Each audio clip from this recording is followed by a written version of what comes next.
जय हिंद दोस्तों। ये केस ऑनेस्ट और हार्ड वर्किंग एस्पिरेंट्स के प्रिपरेशन पर तमाचा है। ये केस सरकार के उस सो कॉल्ड रोबस्ट सिस्टम के ऊपर तमाचा है। ये केस यूपीएससी, पीओपीटी, सीएटी के ऊपर जोरदार तमाचा है। सरकार को भी यकीन नहीं आया होगा, यूपीएससी को भी यकीन नहीं आया होगा कि उनके नाक के नीचे से कैसे ये फेक सर्टिफिकेट का रैकेट चल रहा है। कैसे ये रैकेट ऑनेस्ट, क्रेडिबल और इंटेलेक्चुअल एस्पिरेंट्स का उज्जवल भविष्य खराब कर रहे हैं। दोस्तों, आज मैं और आपको एक आवाज उठानी होगी, ऑल आइज ऑन यूपीएससी। इसका मतलब यह है कि अब यूपीएससी को कहना होगा कि एनफ इज एनफ। पूजा खेड़कर के इस केस के बाद कई सारे ऐसे केस और नजर आ रहे हैं जो fake certificate, disability certificate, reservation certificate का फायदा उठाकर कहां से कहां पहुंच चुके हैं। यूपीएससी को कहना होगा एनफ इज एनफ। क्या आपको लगता है यूपीएससी जो है वो एक स्ट्रिक्ट एक्शन लेगी? क्या आपको लगता है डीओपीटी और सेंट्रल एडमिनिस्ट्रेटिव ट्रिब्यूनल में ये सारी बातें जाएंगी? कमेंट करके बताइएगा दोस्तों। मेरे पास कुछ ऐसे यूपीएससी के एस्पिरेंट्स हैं जिन्होंने मुझे व्हाट्सएप किया है, बोला है भैया मेरे फ्रेंड्स ने कहा है कि अब यूपीएससी का हाल भी नीट और एनटीए जैसा हो गया है, अब विश्वास करने लायक नहीं है। अब तुम कॉर्पोरेट की जॉब ढूंढो, प्राइवेट जॉब ढूंढो, 5 साल में एग्जीक्यूटिव से मैनेजर बन जाओगे, सैलरी तुम्हारी डबल हो जाएगी। कहां तुम अपनी जवानी के इतने अनमोल टाइम यूपीएससी को दे रहे हो? देखो, लोग तो पैसा जिनके पास है वो फेक सर्टिफिकेट लगा के आईएएस बन गए। तुम 3 बार इंटरव्यू दे दिए, तुम्हारा कुछ नहीं हुआ। अब ऐसा सोच के दिल जो है वो एकदम टूट जाता है। एकदम ही अन्यायपूर्ण लगता है कि क्या चल रहा है। दोस्तों, हम यही चाहते हैं कि अब यूपीएससी जो है वो बोले।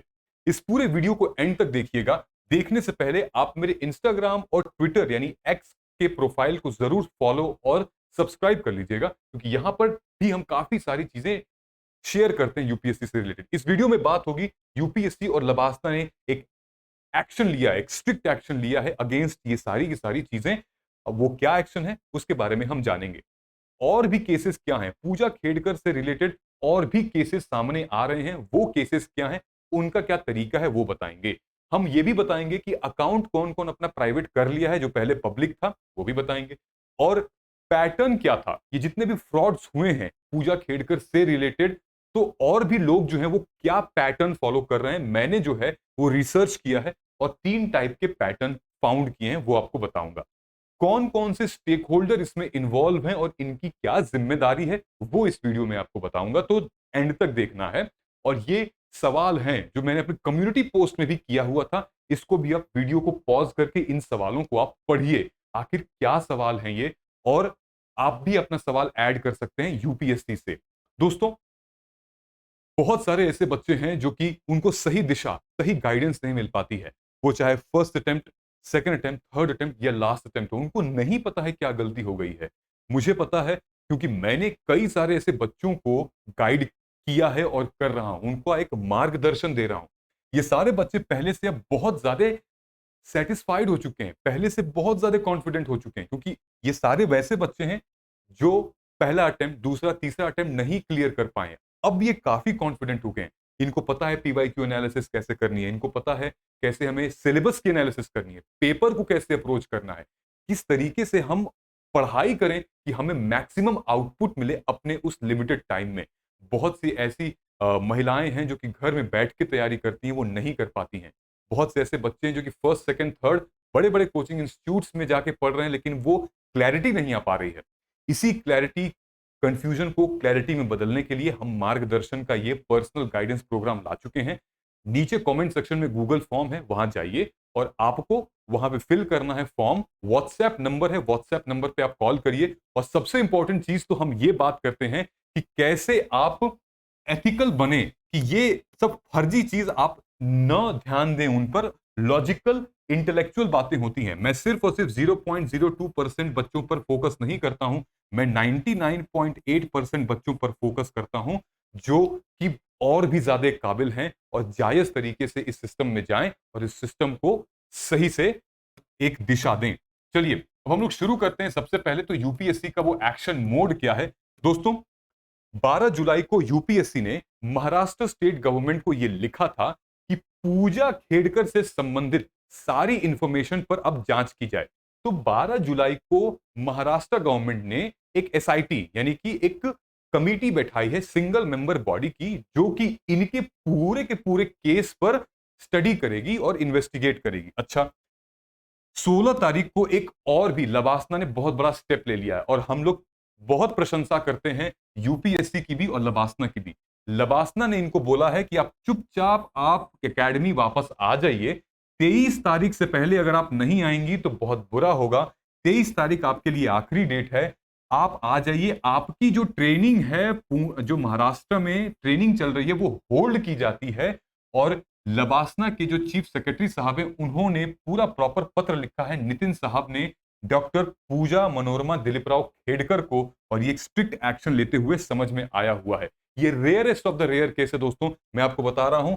ये केस जो है वो लैंडमार्क केस बनकर सामने आएगा, जो सिर्फ और सिर्फ इनकी वजह से और भी कई सारे ऐसे पर्चे चिट्टे खुलेंगे।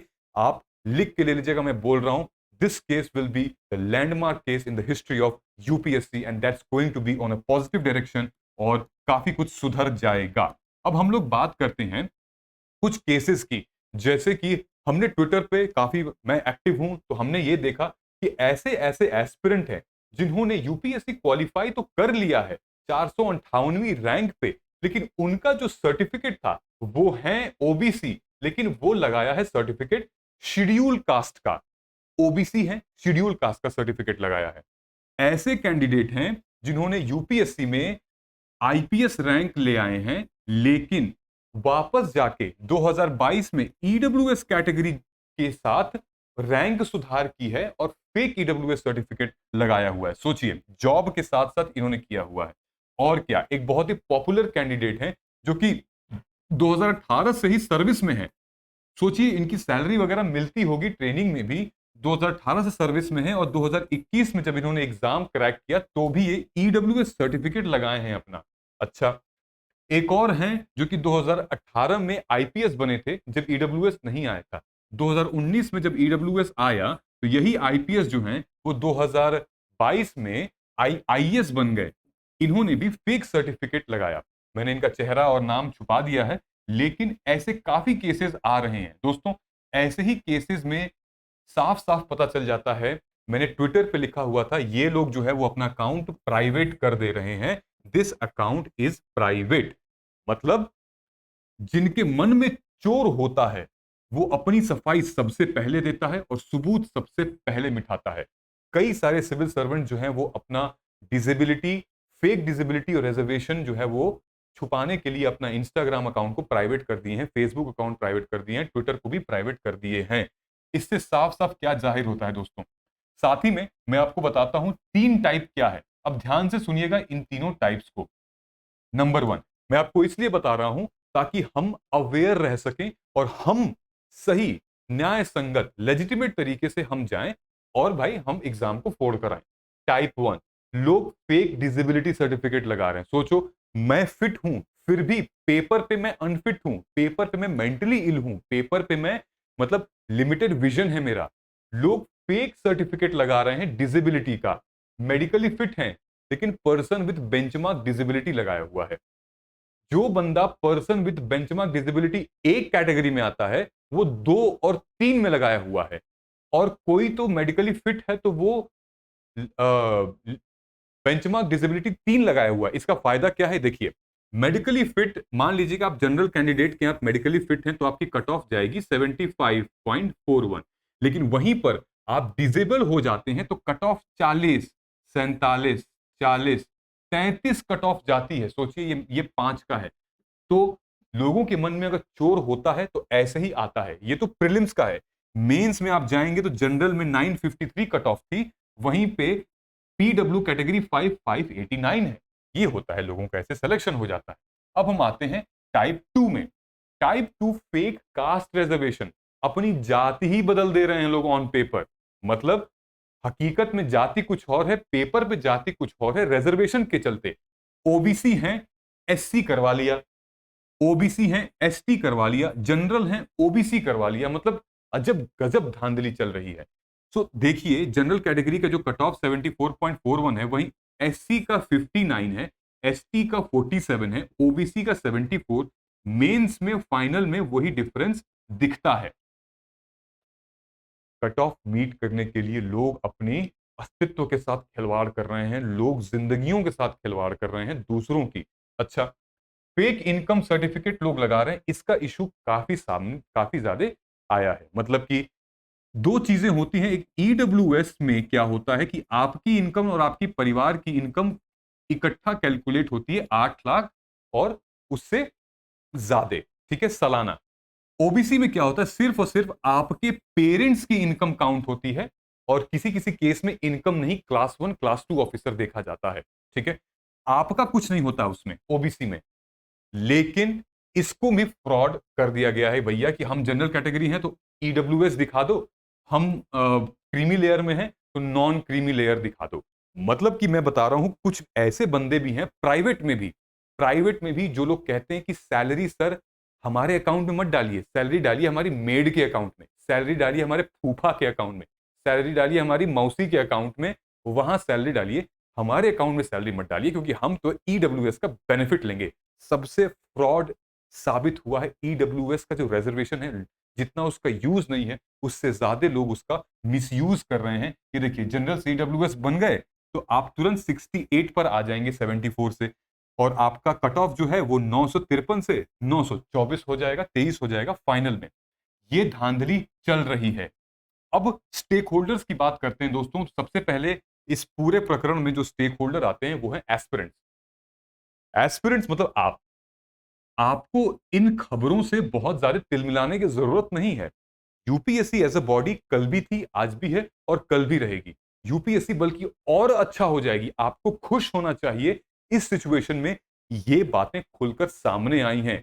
You should be happy about it and UPSC will be one of the most brilliant and amazing organisation अगर ये सारी की सारी चीजें सॉल्व कर देते हैं। एक्स एस्पिरेंट हैं, उनको भी इस बात पर खुश होना चाहिए कि भाई ये चीजें सामने आ गई। अदरवाइज एक्स एस्पिरेंट 5 इंटरव्यू देके, 3 इंटरव्यू देके और निकल जाते हैं, उनका नहीं हो पाता है। और ये लोग जो हैं वो फेक सर्टिफिकेट दिखा के करने लगते हैं। आपको क्या करना है, आपकी जिम्मेदारी है, आवाज उठाइए। आपको ये वीडियो शेयर करना है, आपको ऐसी बातें शेयर करनी है, आपको बताना है लोगों को, ताकि एक इकट्ठा टीम बने, आवाज बनिए। वो बहुत इंपॉर्टेंट है, ठीक। सिविल सर्वेंट जो कि ऑलरेडी सिस्टम में हैं, जो कि न्याय संगत और लीगल जायज तरीके से ईमानदारी से इस एग्जाम को क्रैक किए हैं और वहां पहुंचे हैं, उनको आवाज उठानी पड़ेगी। उनको अपने आने वाले फ्यूचर ऑफिसर्स के लिए आवाज उठानी पड़ेगी। उनको, जब वो एस्पिरेंट थे तो उनके लिए आवाज उठानी पड़ेगी। और सबसे बड़ी बात, ये जो फेक रैकेट्स चल रहे हैं ये उन्हीं की जिम्मेदारी है कि उसको पर्दाफाश करें। तो सिविल सर्वेंट्स जो ब्यूरोक्रेट्स हैं उनको आवाज उठानी पड़ेगी। सरकार को तो करना ही करना है कि भाई किसी भी तरह करके ये खोलना है, ये सारे के सारे जो रैकेट्स हैं इनको निकालना है। यूपीएससी, लबासना और डीओपीटी, इनको सबसे ज्यादा करना है क्योंकि लोग कहते हैं कि सब कुछ हो जाए लेकिन यूपीएससी पे दाग नहीं आना चाहिए, क्योंकि ये एकमात्र ऐसी बॉडी है जिस पे लोगों का विश्वास अब तक बना पड़ा है। वो विश्वास नहीं टूटना चाहिए। इन्फ्लुएंसर और एडुकेटर्स जैसे हम हैं, हम अपनी रिस्पॉन्सिबिलिटी ऐसे ही निभाएंगे कि चीजों को उसकी रिसर्च करेंगे और आपके सामने तथ्य और तर्क रखेंगे और आपको अवेयर करेंगे, आपको पढ़ाएंगे, आपको गाइड करेंगे, ठीक है। कोचिंग इंस्टीट्यूट्स को भी इन मामलों में ध्यान देना चाहिए क्योंकि उनके सामने डैफ आता है, क्योंकि उनके सामने इंटरव्यू होता है, वो बच्चों को डिटेल में जानते हैं। तो ये पूरा का पूरा सिस्टम है जहां पर करना पड़ेगा। अच्छा, ये जो 3 चीजें हैं वो काफी इंपॉर्टेंट है। गवर्नमेंट हॉस्पिटल्स में भी अब स्क्रूटनी बढ़नी चाहिए कि कोई भी धांधली न कर पाए। ऑथराइज सेंटर होने चाहिए जहां पर ये सारी की सारी चीजें हो और रिपोर्टिंग हो काफी ऑर्गेनाइज्ड वे में। Honest Janata of Bharat, Bharat की जनता यहां पे सबसे बड़ा स्टेक होल्डर है, क्योंकि वो डिपेंड करता है कैसा सिविल सर्वेंट आएगा और देश को किस डायरेक्शन में लेके जाएगा। दोस्तों, ये मेरे कुछ सवाल हैं जो कि मैं चाहता हूं कि आप ऑलरेडी इसको पॉज करके पढ़ सकते हैं। जैसे कि यूपीएससी आंसर की रिलीज नहीं करता है इस साल, नाम वाले नहीं किया, क्यों नहीं किया? मेंस की कॉपी दिखाए एक बार, मेंस का मॉडल आंसर एक बार लिख के दिखा दे। बहुत सारी ऐसी चीजें जो कि मेरे सवाल हैं यूपीएससी से। आपके भी कुछ सवाल हो सकते हैं तो आप यहां कमेंट कर दीजिएगा नीचे और मुझे बताइएगा। आप भी इस मामले में और क्या-क्या चाहते हैं मुझे जरूर बताइए आप कमेंट करके। अगली वीडियो हम किस टॉपिक पर लें, और मार्गदर्शन जो आईएएस की जो इनिशिएटिव है पर्सनल गाइडेंस का, वो अब लाइंस आर ओपन।